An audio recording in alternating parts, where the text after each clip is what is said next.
Hey, it's Jose Galison. You're watching No Way Jose. You can find me on No Way Jose YouTube channel, all the major audio podcatchers, and Odyssey as well. Credit to Justin Campbell at JCamp1521 on Twitter for the intro. If you're another podcaster out there looking for someone to handle stuff like intros, supercuts, clips, whatever, pretty much anything podcast related, he's your guy. Go hit him up. See if he's willing to do a commish, which I'm sure he will. Today, my guest is Sal Mayweather, a.k.a. Sal the Agorist. If you're watching on the 23rd, this is a live stream, June 23rd. It'll only be available tonight publicly, and then about a week from now, roughly, depending when I drop it, it'll go public again. If you want to be able to have access to it in the meantime, you need to become a patron or patron at patreon.com/NoWayJose2020. Lowest level is $2. That gets you the basic stuff. There's other multiple levels, the highest being 20. The $20 level is my sponsors. I have CD McRae of the Whiskey and Tea podcast. I have Jeremy. He has an Etsy at etsy.com/shop/raising-liberty. You can also follow him on Twitter at Jeremy Rhymes. I have Mikkel Thorup of the Expat Money Show. If you're a person of means who's looking to move out of the country or do any sort of stuff along those lines to kind of move towards more liberty, freedom, what have you, he's your guy. He does that as a business. He also has a podcast that kind of goes into similar type content along those lines. Today, the topic is, like I said, I have Sal, so we're continuing my New Libertarian Manifesto live reading. We are in the critique portions. We're nearing the end, probably only have a couple episodes left. Right now, we're doing Konkin's response to Robert LeFevre. So we already in the last episode covered LeFevre's critique of New Libertarian Manifesto, and now Konkin's going to give his response. Next week, I'm having Duncan, or I'm not Duncan, but I'm doing a seance. No, I have Magnus Panfidia, and we are going to be covering the Duncan Lemp incident, which I think it's really pertinent with all the gun control talks and stuff, especially red flags. And you can kind of bicker whether the Duncan Lemp thing was technically a red flag or not, but it's definitely the same vein. So it's definitely something to be aware of. Also, sort of in a similar vein, I just did on Tuesday, and if you're watching this when this becomes publicly available, it should already be out by that point. I covered the OKC bombing, kind of the, breaking down the official government narrative, because it's one, if you start digging into the OKC bombing, it's probably one of the most fucky narratives there is. And yeah, me and Richard Booth go into it. It was initially, we were probably going to do like one episode, but going into it, I think honestly now this is probably at least going to be a 3-episode series. There is so much. This is one of those ones you just go down the wormhole, and it's not one of those ones where you go into weird, crazy. I mean, don't get me wrong, it's crazy conspiracy stuff, but not like super duper crazy. A lot of these things are things that are backed up by, obviously a lot of it's just like eyewitness reports and stuff, but there is, or videos or news reports. There is so much on it. It was one of those things that happened in the 90s, so I think the Fed boys probably weren't able to tamper it down to the same degree they are now. They didn't have the same sort of internet control. I do want you guys know, yesterday we did Tower Power Hour. Go follow them on Odyssey. Odyssey. We do have a YouTube channel, but we don't really promote that. Odyssey is where we go because we've already been nuked once off YouTube. So, Odyssey all the way for that. They're doing one at Pork Fest. Actually, I think they're doing it right now. They're doing that one with I always mix Richard Booth and him up. Richard Grove. So they're doing Richard Grove. They have him. They're doing like the conspiracy month thing we're doing over at Tower Power Hour next week. Which if you're watching this is available publicly, it'll probably already be out.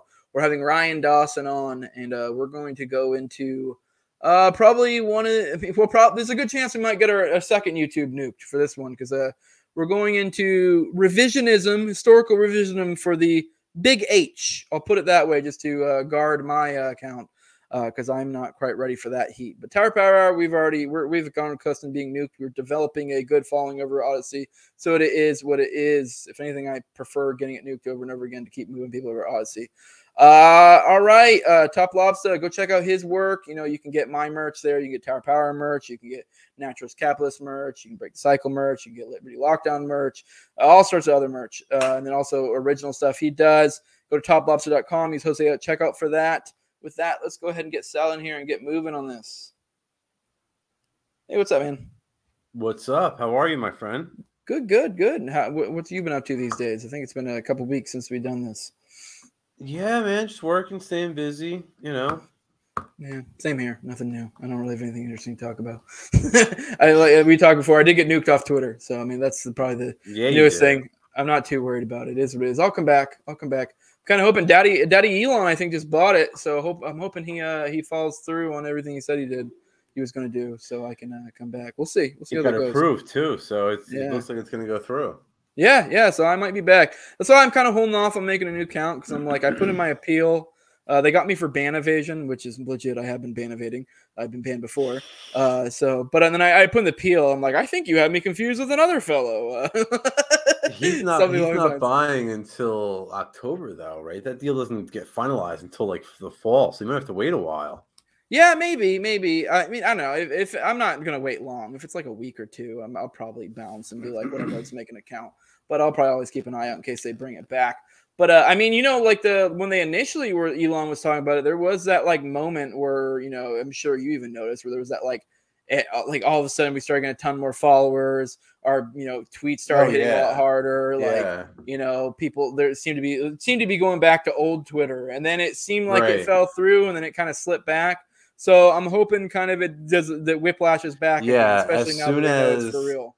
As soon as Elon backpedaled like a little bit and he said something like, do you guys really have this many active users? Or he started questioning their numbers. Then all of a sudden, like when the deal looked like it wasn't going to go through, then all of a sudden the bump in followers went back down. It's almost like they like took the governor off, and then once they realized that they might still be in control of Twitter, they put it back on. Yeah, that's exactly what it looks like to me. So I don't know. We might be back in good territory soon. There was a good little blip where like it reminded me when I first came on Twitter, and I was like, "This is awesome." Yeah, I do love Twitter. It's pretty awesome. A lot of people say it's cesspool, but I don't know. I revel in that cesspool. I have fun there. So. Yeah, me too. Yeah. Well, all right. I guess let's go ahead and get into it. We're doing the covering the critique. I think we probably only have like 2 more episodes left. Because we're doing Konkin's reply to LeFevre right now, and then next episode, because there's no way we don't knock this out in one episode. It's only 10 pages. Then we're going into Erwin Strauss or Filthy Pierre's critique. Konkin gives his own reply, I believe in it as well, but they're both very short, so I don't see like I think his like critique and the reply is like 4 or 5 pages, so we'll probably just knock those both out in one episode, and then I got to start figuring out plans for doing Agorist class theory because that'll be a fun one. Yeah. You can actually probably get Wally Conger on. Yeah. If you want, let me know and I'll send him a message. Yeah, I'll think about it. I think I'm going to try to hit up Aaron from Timeline Earth just because he's got like this, like has an affinity for agorism, but he also has this affinity for like hardcore tankies, so it's like kind of weirdly makes that like right vibe we're going for since we're talking class theory. So I think that might make it fun. Although Wally, it would be kind of cool to also have the author, but I don't know, I like that little flair there. You're right. Yeah, hell yeah, absolutely. So, yeah, and even though I don't think Aaron would consider himself an agorist, but he's very friendly with the concept, so I'd be interested in to go through that. Well, all right. I guess let's get into it. As always, stop me if there's anything you want to bring up. I honestly barely even remember a lot of the critiques of LeFevre's, but I guess we'll probably get reminded by Konkin slowly throughout this. So, all right. Reply LeFevre by Samuel Edward Konkin III. In one sense, there's little to say to Robert LeFevre's reply to New Libertarian Manifesto. His position and potential response was put forward in NLM as he himself observes accurately, and he responded pretty much as predicted. Our area of agreement and disagreement remains the same. LeFevrians are welcome in a New Libertarian society. The converse may not be true, but since they have, for consistency, prevented themselves from doing anything about us, we can live together. Of course, LeFevrians need fear nothing from New Libertarians. What will excite their righteous indignation, ire, and possible shunning is that we will defend ourselves against aggressors.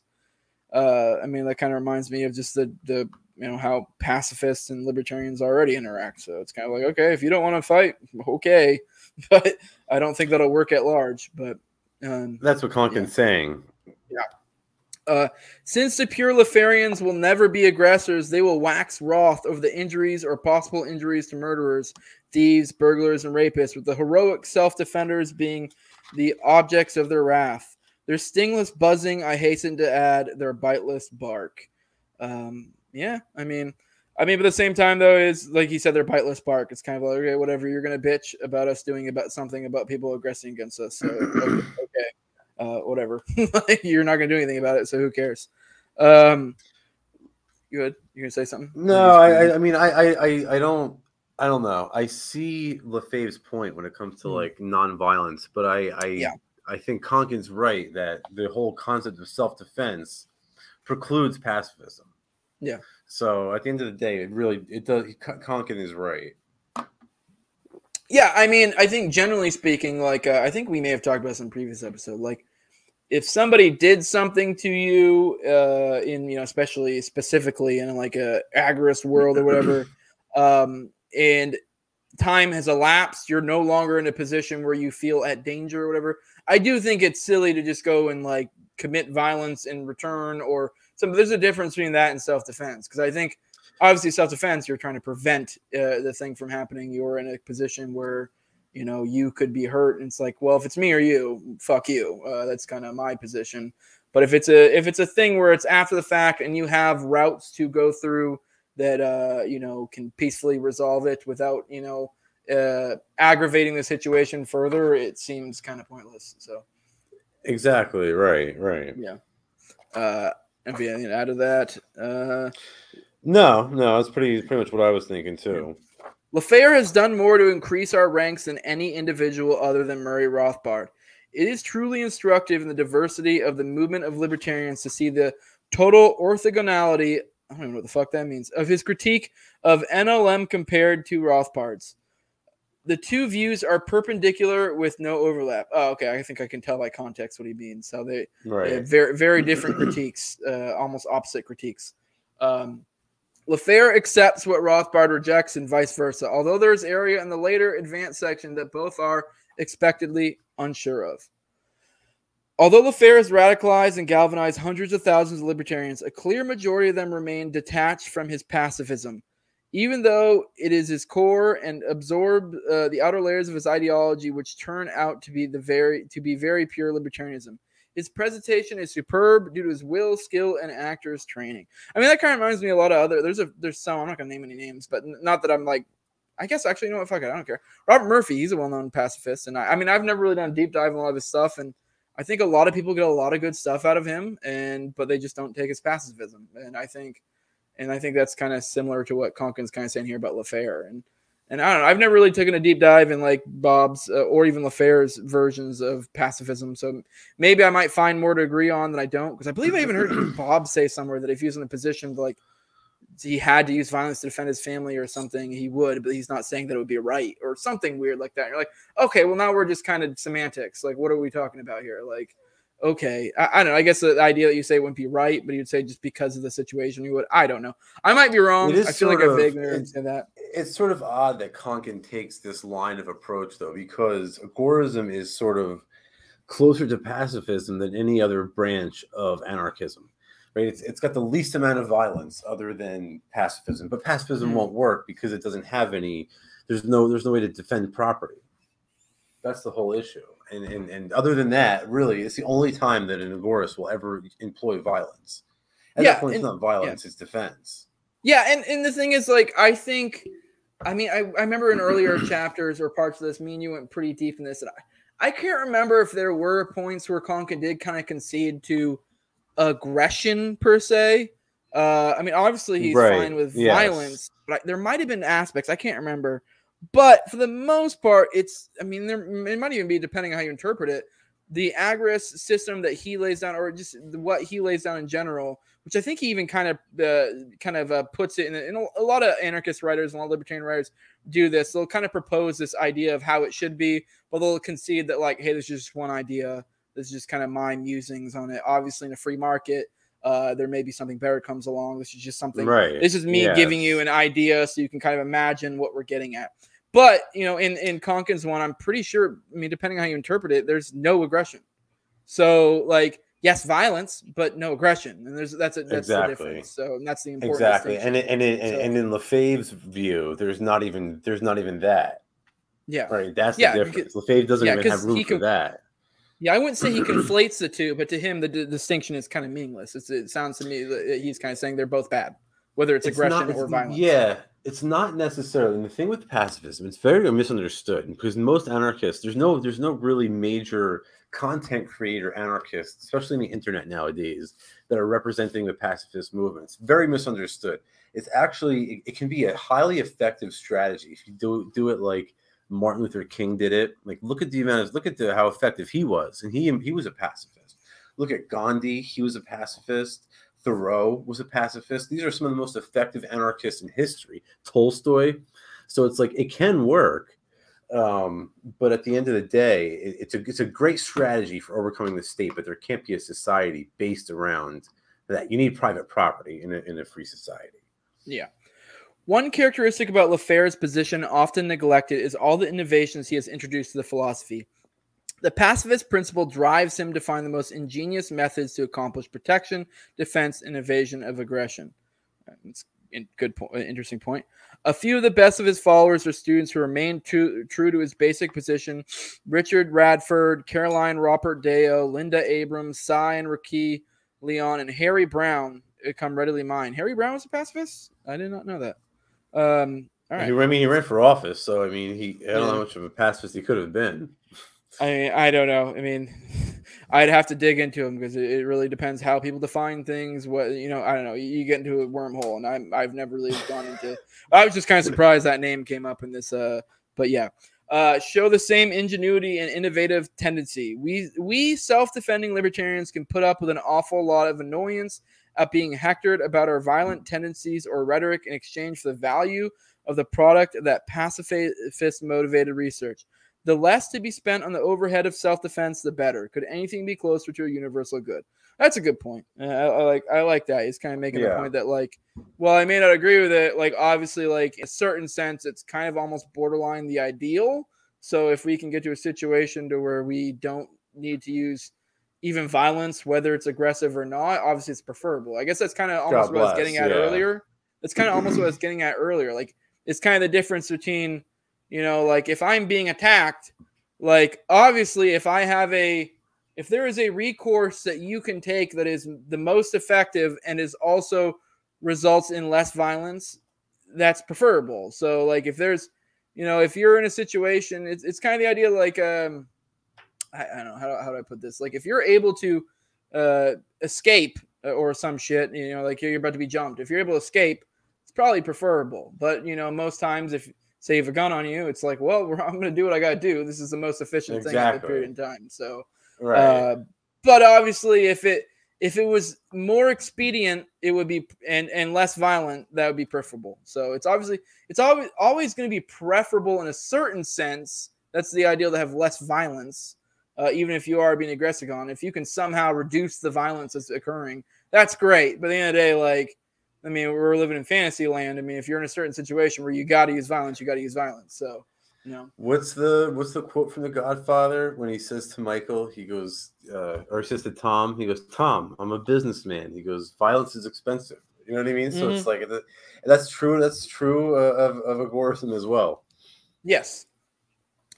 Given all that, LeFevre deserves to be answered. In fact, not to answer directly his attacks, as many libertarian theorists choose, is a form of condescension he certainly does not deserve. Frankly, I think his position is wrong, and obstinately so, given all the evidence he has had to face.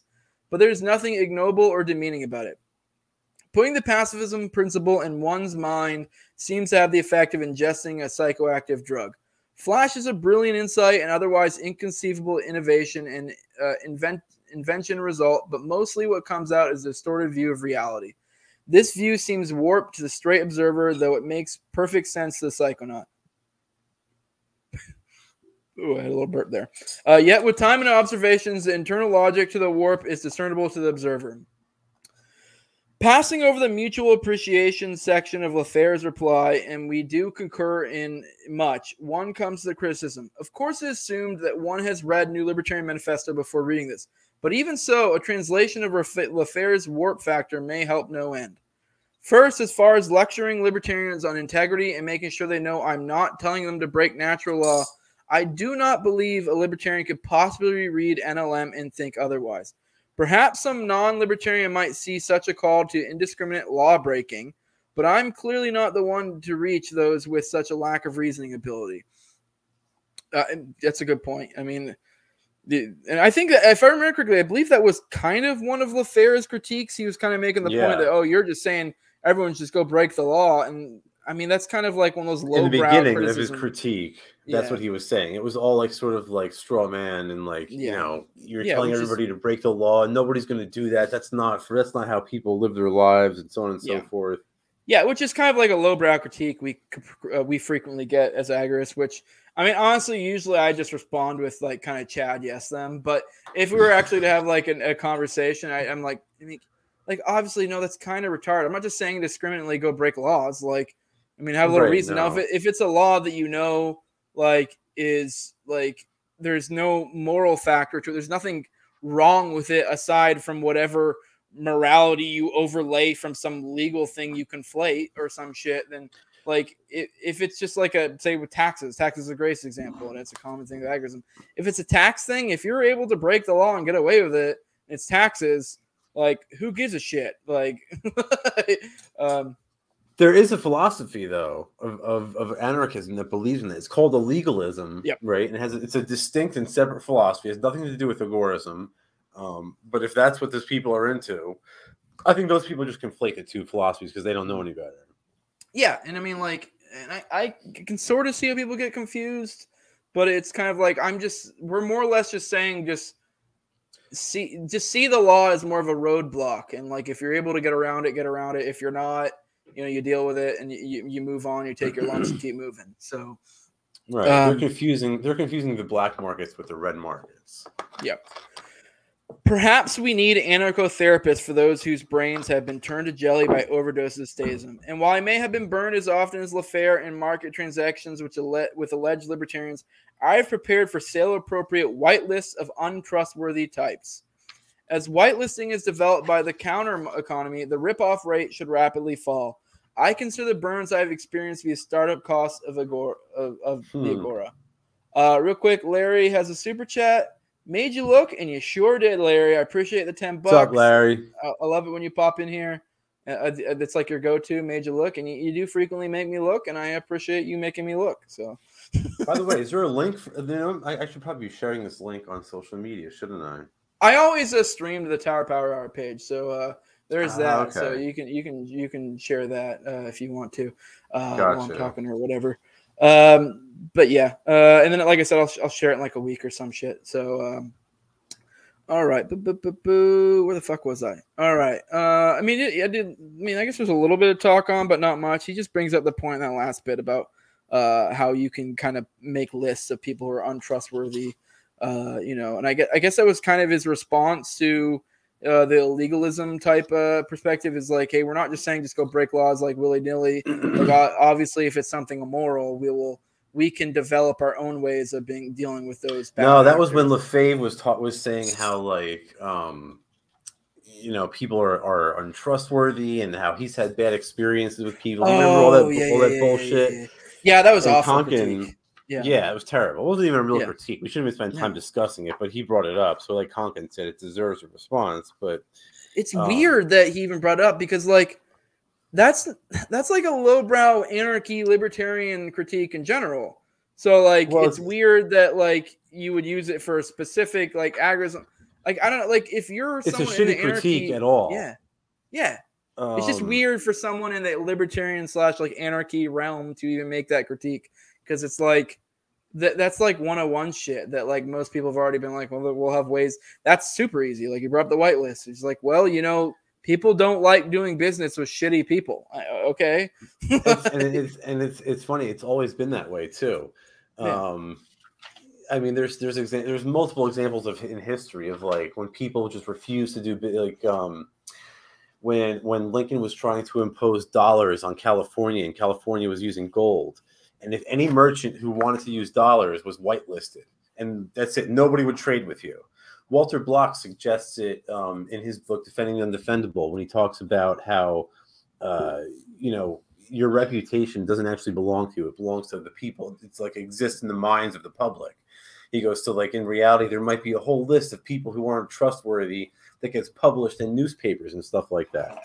So I obviously, and by the way, the market will figure out more efficient ways of dealing with it with this kind of shit than we will off the top of our heads.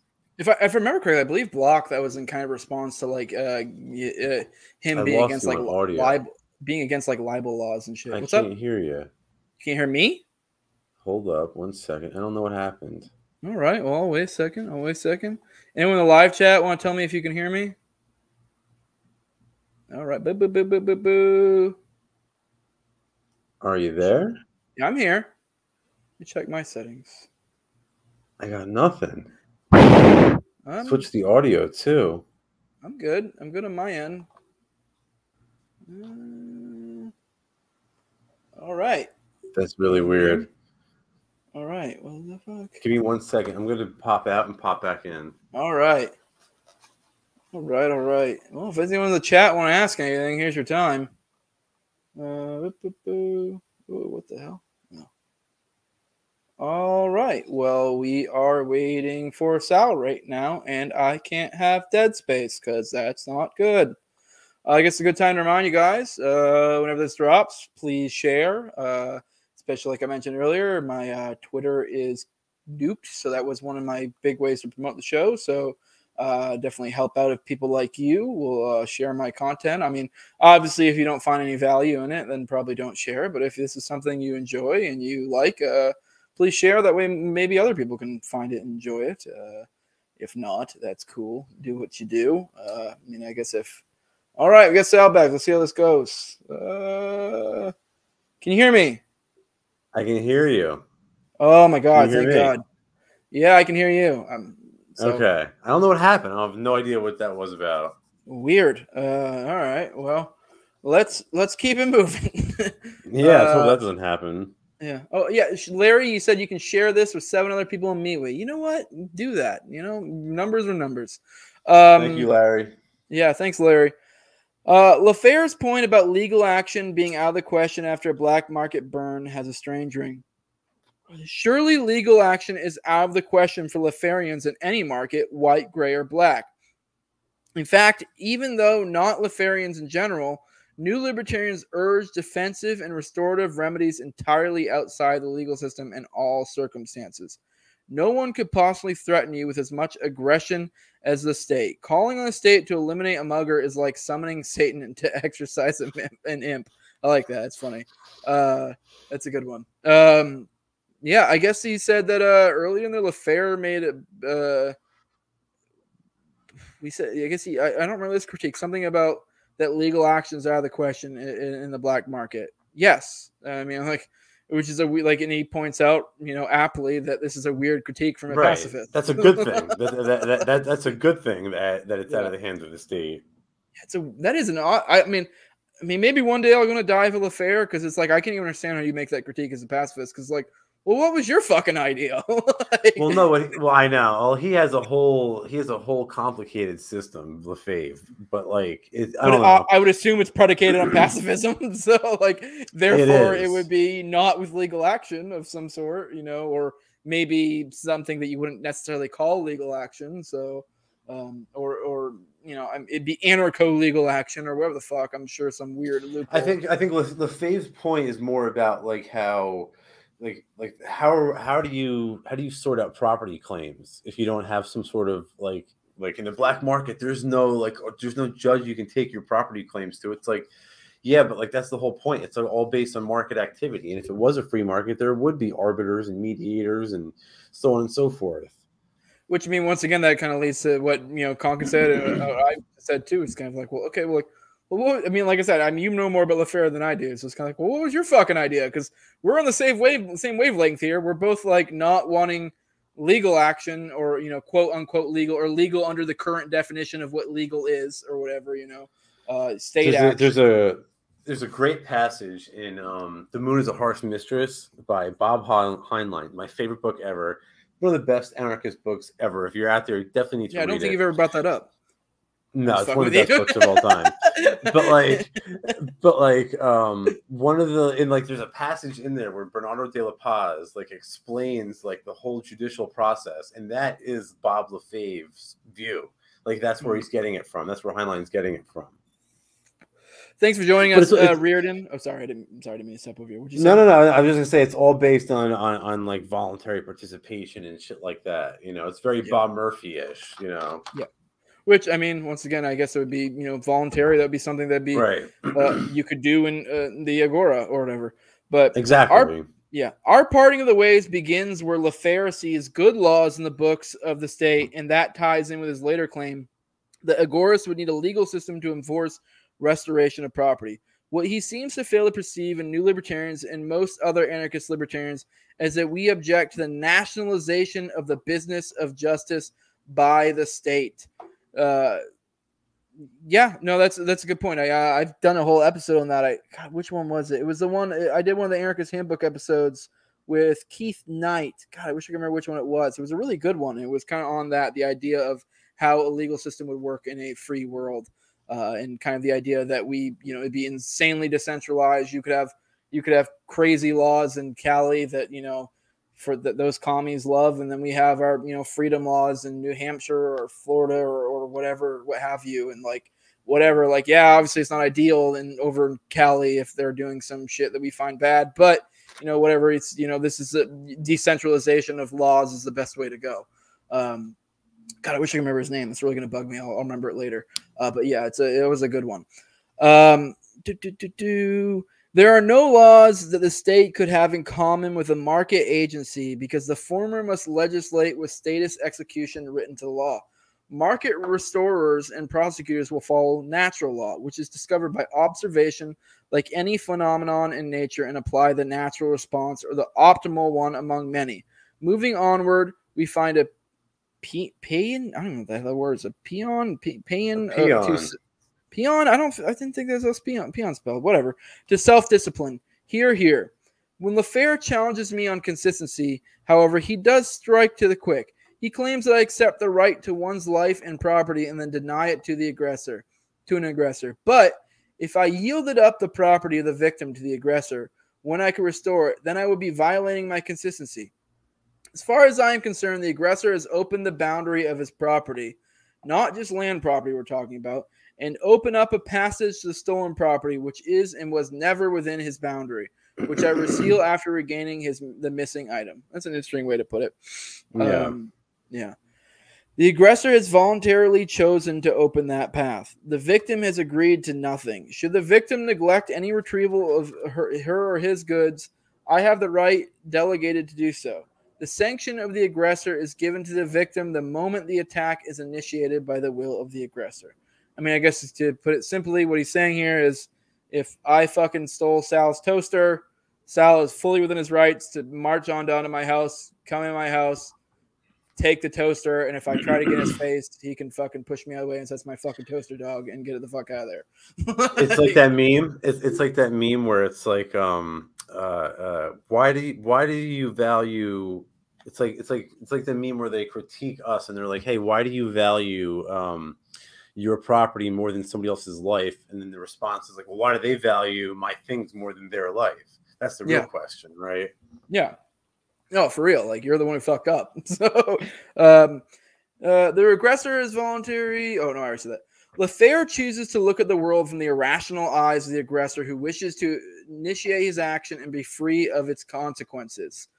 I have no intention of faking reality for the violence initiator. I'll be honest. I think that sentence was probably a little bit of a straw man against LeFevre, although a little bit fair. But, because I don't think LeFevre would agree with that.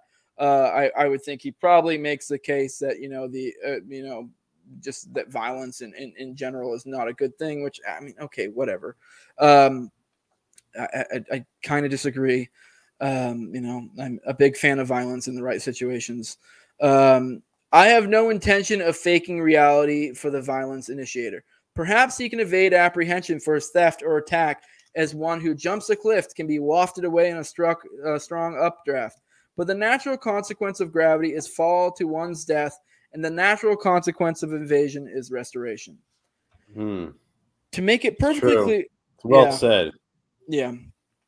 To make it perfectly clear where LeFevre and I differ, I see no rights of the aggressor being violated by restorative action. If one beats one fist against a rock and bleeds, are one's rights violated? The same natural law applies to striking those who can and do defend themselves successfully. Yeah. No privilege is established. No feudalism whose prime characteristic was preventing the serf from defending himself against the lord's plunder through quasi-religious mystification of power relation exists. Nor has the criminal lost his rights, nor do I make it appear thus. The criminal merely has failed to gain any rights, unearned privileges over the victim. Nor is this the argument of the statist. The argument of the statist has ever been to disarm those who would defend themselves. Substituting themselves, the statist, as defenders is only one ploy they use, and a secondary one at that. There have been many anarchists who have denounced pacifists as counter-revolutionary precisely because they objectively serve the state at that point. You know what? That's I don't know if that'd be a fair critique of pacifism, because I was thinking earlier, because we were kind of talking, this is, I'm against, for example, we've talked before about like boog boys and boogs and shit. And personally, I'm like situationally against quote unquote boog. For one, like, what do you mean? Now, if you're in a situation to where, if you're saying defensive violence, sure. I mean, obviously, we can get to a situation of what is considered defensive violence. There's an entity called the state that's always aggressing against us. Okay. But now a lot of it is just like a matter of just being smart. Like, if you're like a few hundred dudes and you're like, hey, I'm not a fan of this, let's go fucking, go take down the feds. Like, you're probably have another thing coming for you. This is just more or less just stupid. But I'm not morally against it. I'm just pragmatically against that. Like, I don't think that's going to work. like this is not going to work out well for you. So, well, there was there was like a famous story from like, and there was an LP convention in like Michigan. I don't know if I ever told you this story, but it was like back in the day, and like everybody, like Rothbard was talking. He was getting everybody riled up. The great Murray Rothbard, and everybody was like, "We're going to go march on the local army base," and they did. And Karl Hess was part of them. And Rothbard was like, I don't disagree with you morally. He's like, but pragmatically, it's not the best of ideas, so I'm going to stay here. Yeah. And Rothbard said they all came back like bruised and battered. They got gassed and stuff like that. So you're absolutely right. But I don't think that's the point that he's making here, though. Yeah. I think what he's saying is that the critique that he's mentioning, he's bringing up, is that a lot of people say the state wants us disarmed. And the pacifists are sort of helping them along that path by saying, hey, guys, don't turn your weapons. Don't bother anybody. Just, mind your business and leave everybody alone. So yeah, that's fair. I guess the point I was getting is I guess I kind of got that. But I do think a lot of people would say, people who have my take, like I just had, it's kind of the same thing. But it's like, it's a little bit different. Now, from an agorist perspective, now, say you had I mean, maybe Waco's not the best example, but say you had a network of compounds or loose association of groups, and you're in a regional area, and you decide, you know what, we feel like we have a well-fortified area, and we're not going to let state law enforcement or feds or do X, Y, and Z. You know what? I think pragmatically you might be able to accomplish that, because now if you're just like, oh, Waco, like you're probably going to get Waco'd because you're one Waco. I mean, I will say, I mean, if you watch Waco, they only had a slight bit of, from what I recall, they only had a slight bit of like notice that it was going to happen, and they still took out a few feds. So props to them. If they had a little bit more, if they had like more foresight, because I think if I remember correctly, a lot of their weapons weren't there because or something, like they didn't have full access to all their shit at the time. Now, if they had like known like a day ahead of time, it would be a lot different story. Like I still don't think they'd win, but there would be a lot more dead feds. maybe we wouldn't have to deal with the David Chipman nomination. For real. Yeah. But now, I mean, I still think, this is a common critique of agorism. I do think people always like, oh, you're just going to get Ruby Ridge or Waco. It's like, well, nobody's telling you to go do Ruby Ridge or a Waco. Or like, if anything, we want a network of Ruby Ridges or Wacos. I mean, obviously not specifically them, but a network of people like that. Because ideally, in a perfect world, if the feds decide to descend on some compound of, freedom lovers of some sort, not saying Waco people were freedom lovers, but I also don't think they were everything that the press made them out to be, but I think there might be some truth.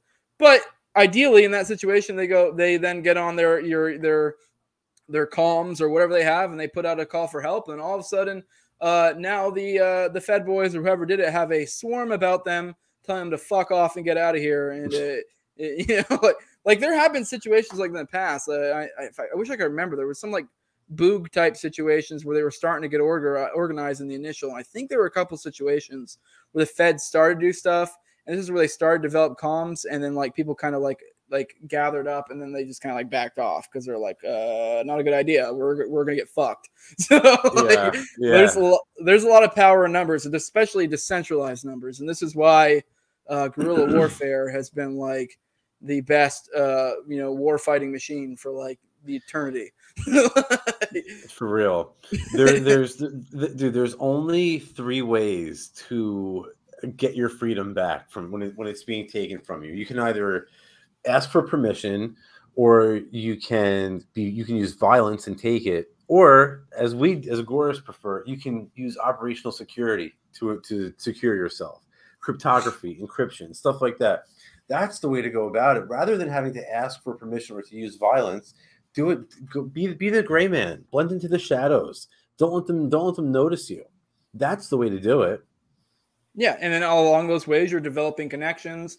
Loose network of people with similar thinking. So ideally, as the Agora progresses, we will get to situations like I described where, say, someone's OPSEC isn't as strong as they thought. They made an incorrect calculation, and say the Fed boys or whoever decide to make a move that we don't agree with, and then all of a sudden, 300 good old boys swarm about them. And a lot of times, just the force of numbers showing up they'll be like, okay, we don't want this, and they'll just leave. So, because they they don't want to die. So, look at Ammon Bundy. Remember when they had that whole standoff? Look at how different that was compared to the standoff in Ferguson, Missouri, which was at the same time. Right, in Ferguson, Missouri, there was a standoff, but nobody had guns. But now in I think it was Oregon or some shit like that, or Nevada, there was a standoff with the ranchers. Yeah, but they were all very well armed, and guess what? The feds went home, right? Yeah. Whereas in the other situation in Ferguson, the people went home. There's a difference. Yeah, because they know what's up. They know they're not going to win that. I mean, the state likes to act like they're the big bad guy. A lot of that is there's a lot more bark than bite. And don't get me wrong, they are capable of making a big bite, but I think they learned their lesson too after Waco. I think like especially Obama was like, yeah, I don't want another Waco on my hands. We saw what happened last time. Yeah, and honestly, I think like I kind of alluded to earlier, the feds kind of got off easy there. They could have been a lot worse for them. Like that was the most boneheaded thing in the world. The idea that you're going to descend upon a compound of people that are known for selling weapons and that you're somehow going to effectively execute this. Okay, like they got off easy on their end. So, yeah, I know it. Yeah. Since New Libertarians consider non-aggression primary and find the state secondary, we accept pacifists as sometimes allies. But should it ever happen that LeFevre's actually convinces anarchists not to eliminate the state when they could, he will receive anything but my gratitude and can live with all the slaughter and plunder that continues. The state does not say that restitution and restoration are moral imperatives. The state everywhere in all forms rejects restoration in favor of punishment, rehabilitation, and execution. Anything but restoration is acceptable to the state. Yeah, this is true. Ironically, I mean, once to bring up the Anarchist Handbook, I haven't done an episode yet. There's a good Robert Berkman or Alexander Berkman, who is Emma Goldman's basically boo. Like they were like basically lifetime fuck buddies. And he went to jail and he wrote a good article on that. And he was pretty much like a socialist commie, whatever, but he really did hit the nail on the head with that one. And he brings up that very point, the idea of that. Yeah, I highly suggest reading that. I'm eventually going to do that. I don't know who we'll have as a guest, but yeah, it's a great chapter. I suggest everyone read because he does really go into that well. And the idea of our criminal justice system is just basically, barbarism, glorified is all it is, really. Literally. because it really doesn't do anything for the person aggressed upon, and it's really just this like he kind of says it comes from this like, I don't know, barbarous nature of man where we feel like we need blood for things, and it's like, well, you're not really getting your shit back, you're just getting blood. And right, exactly. So all right. And as we move along, we find horror on LeFevre's part over the aggressors possibly losing an organ if technology could use it to restore a victim. My heart goes out to the crippled and dying victims, not to the obscenity of a hale and hearty thug standing over his prey, withholding the ability to restore the sufferer. I would swallow one of my favorite points of restoration theory is like, if I stab you and you need a liver, then they can just pop me open and take my liver out. And LeFevre doesn't like that, but to me, that seems completely fair. Yeah. No, I don't know. That's what you took. It seems fair to me. Yeah. I would swallow my normal aversion to biological lab practices and gleefully wield to the scalpel's first stroke. LeFevre can live with himself in the dying victim's gasp if he would not do likewise.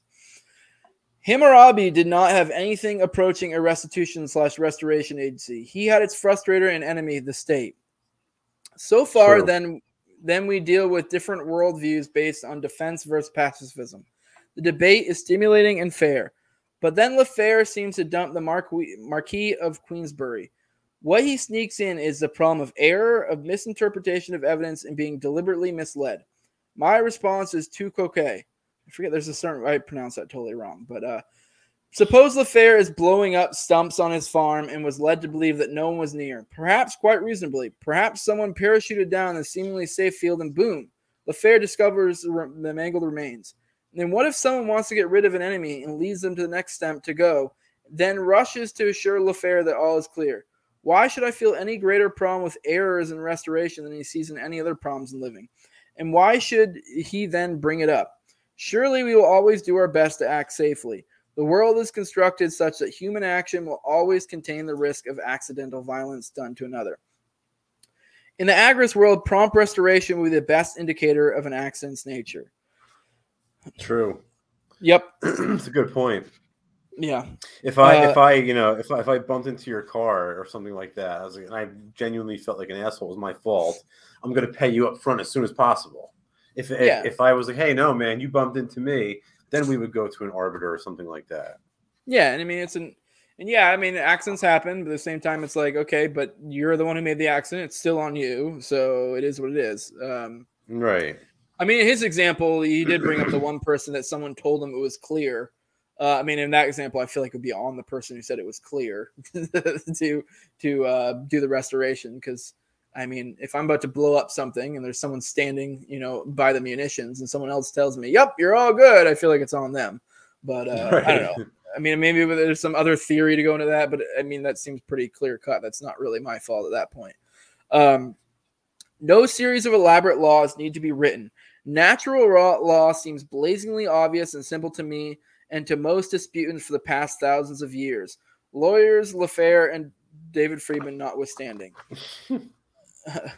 Asking the ends to justify the means is by every definition I know what consistency means. The only other possibility is to have ends and means be inconsistent. Nor must restoration and restitution be arbitrarily imposed. I oppose precisely that in Chapter 2 at some length of showing how the market can be used to establish a value. I also explicitly oppose any impositions of fines or anything else for deterrent value over what deterrent is naturally contained in full restitution costs, including interest and apprehension. Hardly cricket of LeFevre to suggest I did otherwise. That's as close to pacifism as you can get with respect to private property rights. Yeah, no, for real. I mean, no, that's why like agorism is like, that's what I was kind of getting at earlier. It really is just insanely close to pacifism. It's just that one little point of like self-defense essentially.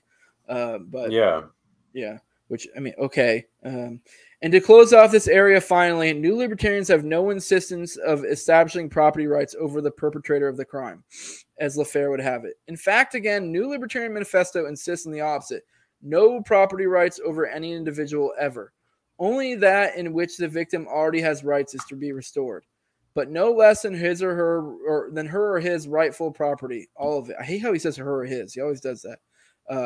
The normal English is his or her. But anyways, let LeFevre answer a moral charge for a change. What gives him the right to yield up another's property right, especially to the one who deserves it least?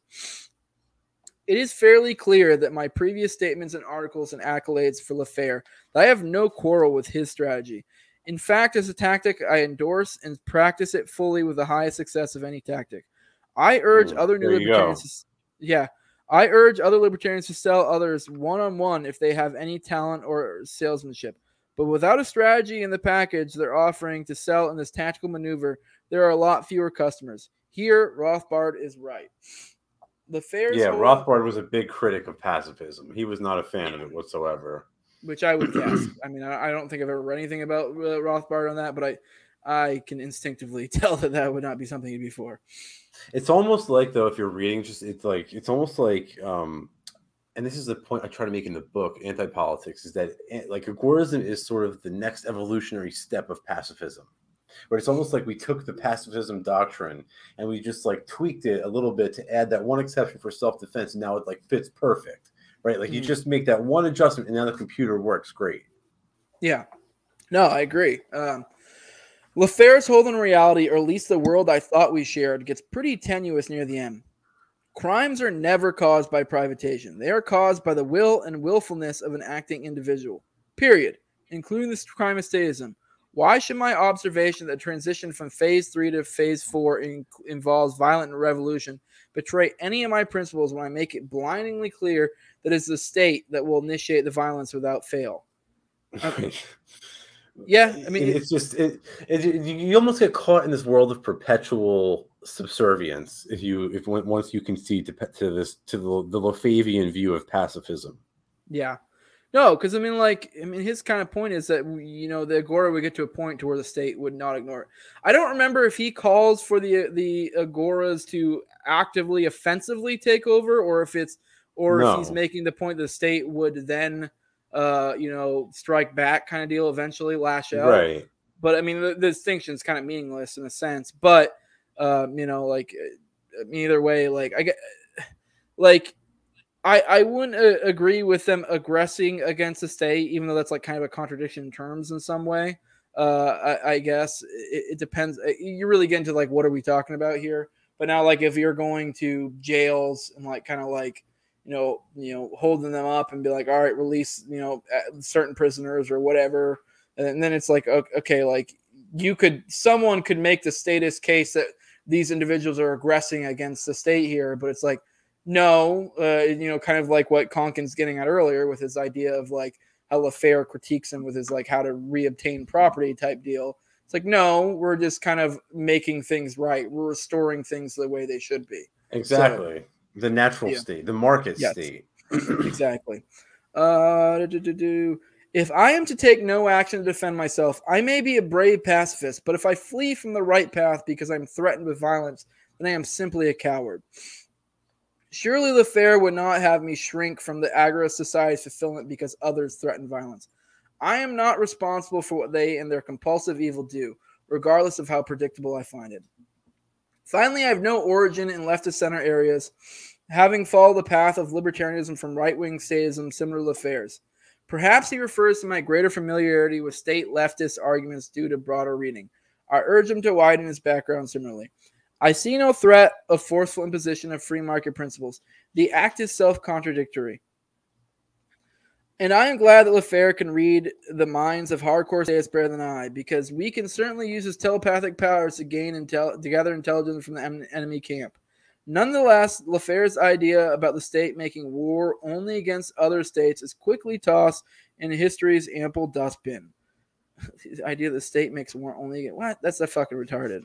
Well, I guess no, I don't know. I guess it depends on how you interpret it, because I mean, but that's, you kind of get in a weird semantics area. The idea that they only make war against those states, like, that's retarded. I mean, that can almost just get dismissed without even really going into it. That's just silly. What of the conquest by imperialist states of anarchies in Ireland, Iceland, and Ebeland? What of the countless crushings of internal insurrections in every state's history, including this one, from the Whiskey Rebellion of the 1790s, the Civil War, and the 1860s to the days of rage of the 1960s. All said and done, this brief, January 6th, there you go. All said and done, this brief reply really is exhaustive of LeFevre's ideological flaws. Fortified with the knowledge of what to filter from his generally superb body of original libertarian work, the student of libertarianism should feel free to dive deeply into the heady waters of uncut, pure Lefevrean thought. Perhaps the greatest compliment I can return to him is to conclude that after New Libertarian Manifesto weathers a frontal assault by Lefevre and a full flank one by Rothbard, it will withstand any lesser sortie. And I think we'll get to the lesser sortie with Strauss, because I don't even remember his critiques. It was not notable. But it'll be our last episode, so I don't know. Strauss is the only one who's still alive. So don't talk too much shit, because he might be watching. Right, yeah. I mean, I hope so. I don't know. I don't remember what his critique is. Maybe it's really good, but it's only like 2 pages. So nah, it's not. It's all bullshit. None of these critiques stand up. Strauss was at least a non-political anarchist, though. He didn't believe, he was against the Libertarian Party like we are and stuff like that. So you do have to sort of pay attention to what his critiques are and stuff like that. Yeah. Well, I mean, we're at the end, so if anyone wants to pop in the chat while we're doing plugs and stuff, we'll address that because it's a short episode. But other than that, I mean, I guess you want to go ahead and drop your plugs, and we'll go ahead and get out of here. Like I said, if you want to drop some in the chat in the meantime, before we finally kill it, we'll talk. The book is Anti-Politics. Check it out on Amazon. If you prefer, you can shoot me DM, and we got a couple copies laying around. I'm supposed to get more. So if you want to pay with crypto, let me know. Other than that, Anarchist Agorist Apparel at agorathreads.com. We're adding more products every day. Of course, everything is available for crypto. And 3dprintergoburr.com. We're getting the new, this is the first time I've been announcing it. We're getting the new stock of Ender printers, the S1 line, which is the brand new. Like the V2 was the new one. We're getting the new one. We're getting a whole shipment in from China. God only knows however long it takes Joe Biden to fuck that up, because it'll probably be sitting off the coast of Long Beach for 2 months. But anyway, 3dprintergoburr.com, and that's really it. The book, follow me on social media, and Agora Threads and 3D printers. That's all I got. Yeah, and this is a No Way Jose show. You can find me on YouTube, all the major audio podcasters, Odyssey. Not on Twitter anymore, but I am on I'm on MeWe and Facebook if you want to find me there. But I mean, if you want to get in contact with me for whatever reason, I'll probably be back on Twitter one way or another here soon. Because that is one of those. I mean, Twitter is such a great tool for connecting with people. Other content creators, stuff like that. So it's really annoying. Facebook's so much clunkier in comparison. Luckily, I've already made a lot of relationships and already have things in place. This would be way more of a bitch, 6 months or a year ago. It still sucks, but it is what it is. I'll come back. But yeah, if you guys, anyone out there needs to get hold of me, hit me up on Facebook. You can also hit me up on email. It'll be the email will be in the fucking video description if you want to do that. For whatever reason. If you want to support me, I like support. I like money. That's money's a fun thing. Give me that at patreon.com. That's No Way Jose 2020. Like, share, subscribe, comment, all that good stuff. And I really mean that, because especially where I'm kind of my reach has kind of fucking been gelded or whatever a little bit here. So it'll be helpful if you guys help me out there. But yeah, with that, I appreciate you coming on. I think we have one more episode to do. Probably. I think there's no way we don't knock out the critique and the reply for the next ones. They're both very brief. Hope to see you guys in the chat on the next one. Feel free, especially the next one. Whoever shows up, I have a feeling that'll probably be like a 30, 45 minute episode. So with that, if you're out there watching it, make sure to tune in for the next one. If you want to ask any questions or whatever, that'd be a good time, because we'll have a lot of extra time on that one. But with that, we are out of here. I appreciate you coming on again, Sal. Thank you. We are out.